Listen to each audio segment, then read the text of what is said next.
Assalamualaikum Tengku Nur Inayah Derau Horemania. Pujian saya Cik Wisita akan mendedahkan program penyebab akhir zaman teori konspirasi memberhalakan leluhur jin, iaitu program hack database bangsa Melayu nasab Ahlul Bait, diketuai oleh Suzana M. Osman alias Bonda Tun Suzana.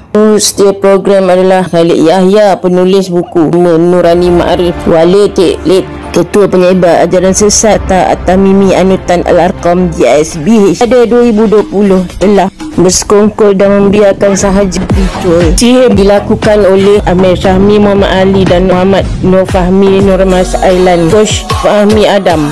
Di dalam kumpulan VIP e-book Akhir Zaman dan Rahsia Nusantara, telah tahu beta telah diritual diseksa oleh mereka berdua, biarkan sahaja. Kini bersekongkol pula dengan penyebar ajaran sesat leluhur jin terkenal Suzana M. Osman memakai gelaran palsu Bonda Tun Suzana. 2020 polis tak tahu lagi Abang T dan Izzuddin tu ejen macam guru mereka Khalid Yahya.